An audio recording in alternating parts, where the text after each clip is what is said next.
새벽기도 나오신 여러분들을 주님의 이름으로 환영하고 축복합니다. 오늘도 하나님께서 함께 하시는 기도의 시간 되시기를 바랍니다. 우리 함께 공동기도문 샘물의 기도로 함께 기도하시겠습니다.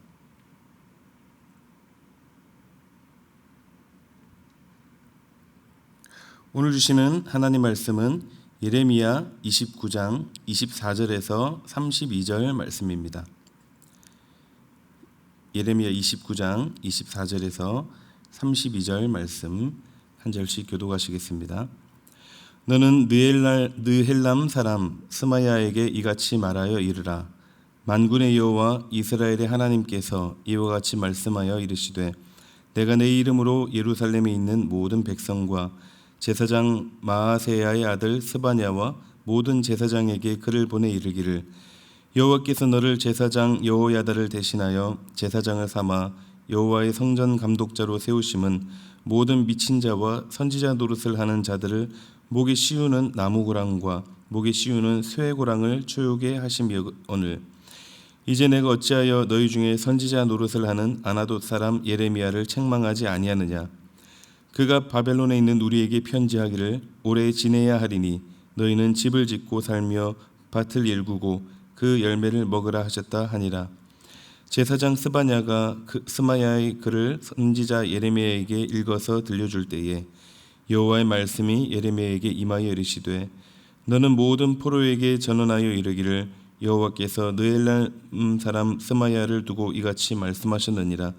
내가 그를 보내지 아니하였거늘 스마야가 너희에게 예언하고 너희에게 거짓을 믿게 하였도다. 그러므로 여호와께서 이와 같이 말씀하시니라. 보라, 내가 느헬람 사람 스마야와 그의 자손을 벌하리니 그가 나 여호와께 패역한 말을 하였기 때문에 이 백성 중에 살아남을 그의 자손이 하나도 없을 것이라.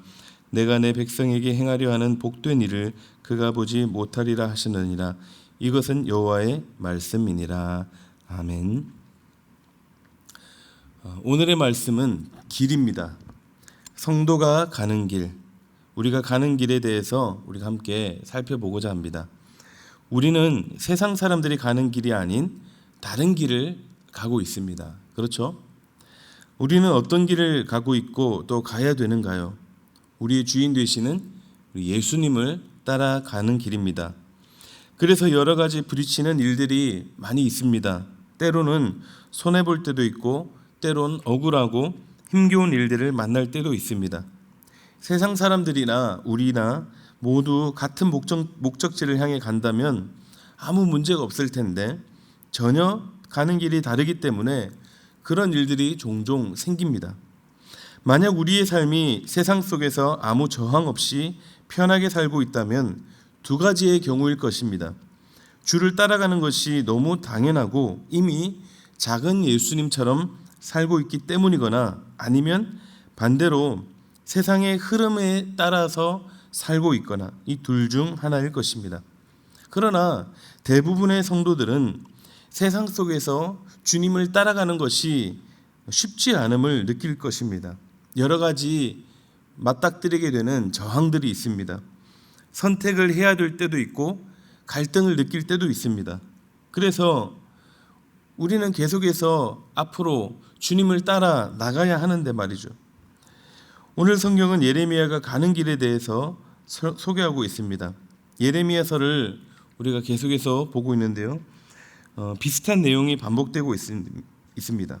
그만큼 주를 따르는 길이 중요하고도 쉽지 않은 길이라는 것을 깨닫게 됩니다.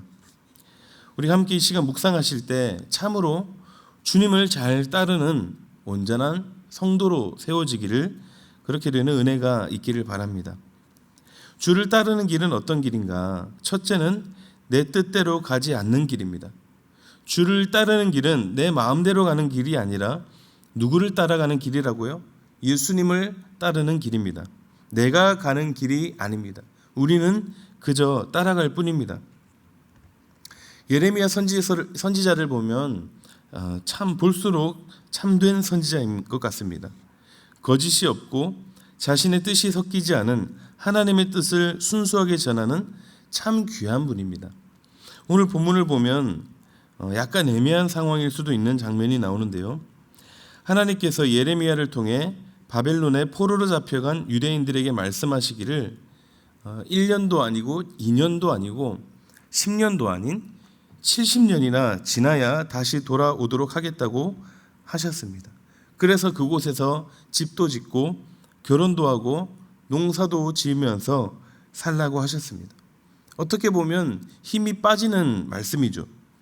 70년이라면 당시 성인들은 물론이고 어린아이들까지도 다시 못 돌아간다는 뜻입니다. 그냥 너희들은 죽을 때까지 살고 자손들 때 되어서야 돌아갈 수 있다, 이런 것이죠. 이런 상황에 바벨론에 있던 스마야라는 거짓 선지자는 예루살렘에 있는 제사장 스바냐를 비롯해서 여러 제사장들에게 편지를 보내서 왜 예레미야를 책망하지 않느냐고 항의를 했습니다. 심지어 예레미야 선지자를 향해서 미친 자, 그리고 자칭 선지자라는 과격한 말을 덧붙입니다. 왜 이렇게 분개하며 예레미야를 모함하려 했을까요? 스마야가 이미 이전에 한 말은 70년이 아니라 우리가 조금만 더 버티고 우리가 더 힘내면 다시 돌아갈 수 있으니 너무 염려하지 말라, 이런 말을 했던 것이죠. 그런데 예레미야는 여기서 집 짓고 결혼하고 또 그렇게 그냥 눌러 앉아서 70년이나 살라고 하고 있으니 얼마나 분통이 터지겠습니까? 어쩌면 스마야는 나라와 백성들을 위하는 마음은 진심이었을지 모릅니다. 거짓 선지자였음에도 불구하고 어쩌면 그 마음은 진심이었을지도 모르겠다, 그 생각을 해보게 됩니다. 저 같아도 하나님으로부터 주시는 어떤 그런 메시지가 없었다 할지라도 백성들을 안심시키고 또 포기하지 말고 용기를 내라는 의미로 저렇게 말했을 수도 있을 것 같습니다. 또 예레미야라고 그런 생각이 없었을까요?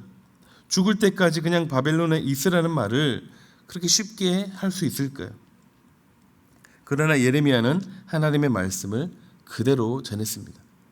조국을 위해, 백성을 위해 뭐라도 조금이라도 위로가 되거나 힘이 될 수 있는 말을 조금도 첨가하지 않았습니다.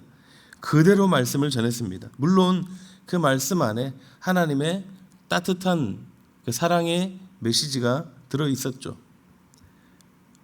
예레미야는 우리에게 주를 따라가는 길이 어떤 길인지 잘 보여주고 있습니다. 내 뜻대로 이리저리 내 마음대로 가는 그런 길이 아니었습니다. 오직 주님을 따르는 길이었습니다. 우리도 그렇게 내 뜻대로 가는 길이 아닌 하나님이 인도하시는 그 길을 온전히 따라가시는 우리 모두가 되시기를 바랍니다. 주를 따르는 길은 어떤 길인가? 십자가의 길입니다. 두 번째로 십자가의 길입니다. 십자가의 길, 너무 무거워서 그냥 편치 않는 길 정도로 가볍게 하려고 했는데 그래도 우리가 늘 마음에 새겨야 할 말씀이기에 이렇게 다시 정해봤습니다. 십자가의 길, 그렇습니다. 우리가 가는 길은 다른 길이 아닌 십자가의 길입니다. 참 험난하고 두렵기도 하고 참 어려운 길임에 틀림없습니다. 성경의 수많은 사람들이 그 길을 걸었습니다. 목숨을 걸고 하나님 말씀을 전했던 구약의 선지자들을 비롯한 또 신약의 예수님의 제자들, 그리고 사도 바울, 그리고 오늘 본문의 예레미야 선지자가 그 길을 걸었습니다. 예루살렘에서 제사장 스바냐가 자신을 저격하는 거짓 선지자 스마야의 편지를 읽을 때 그 편지를 읽고 있는 이 예레미야의 심정이 어땠을까요? 이보다 더 심한 일들도 많이 당한 예레미야라서 이 정도는 아무것도 아니라고 했을까요?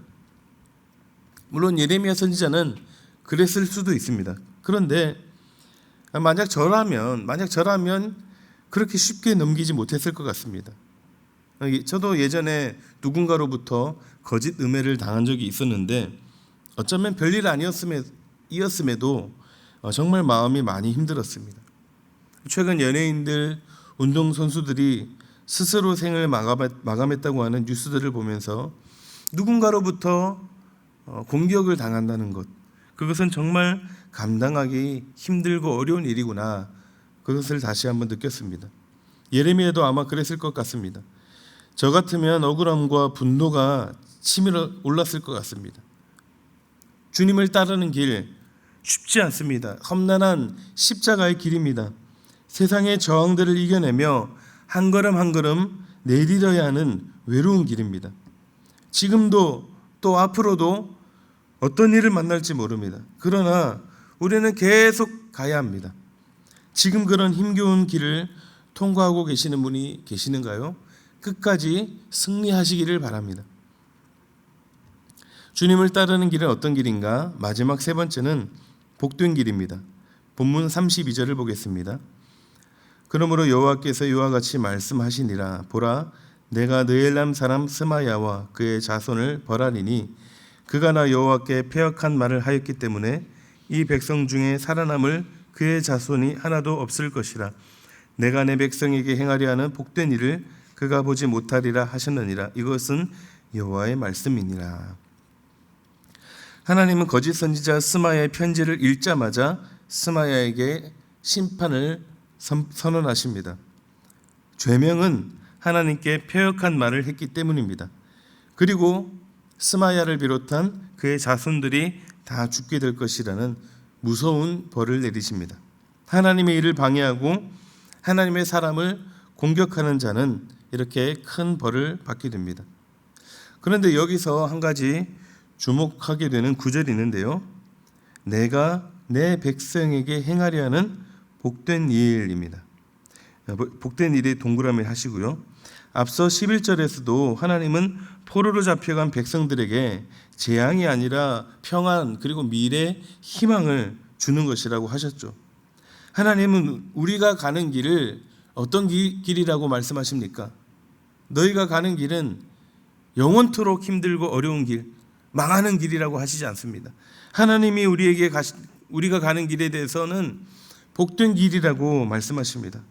때론 모함도 당하고 억울하고 힘든 일들을 겪지만 그럼에도 그 길은 어떤 길이라고요? 복된 길입니다.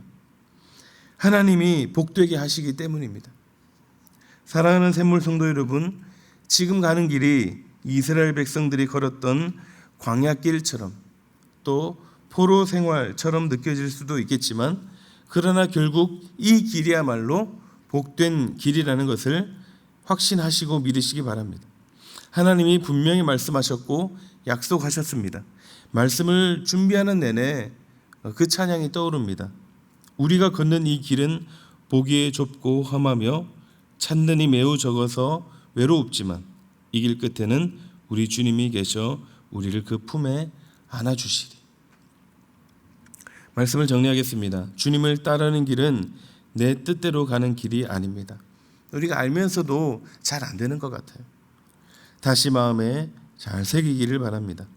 그리고 주님을 따르는 길은 십자가의 길입니다. 누군가로부터 모함을 당할 수도 있고 우리가 믿는 주님 때문에 신앙 때문에 힘든 일을 당할 때도 있습니다. 그렇다면 제대로 가고 있음을 기억하시고 더욱더 전진하며 힘있게 나아가시기를 바랍니다. 그리고 마지막으로 주님을 따르는 길은 복된 길입니다. 하나님이 인도하시는 길이야말로 가장 확실한 길이고 결국은 승리하는 길이며 복된 길임을 믿으시고 끝까지 주님을 온전히 따라가시는 저와 여러분들이 다 되시기를 주님의 이름으로 축원합니다.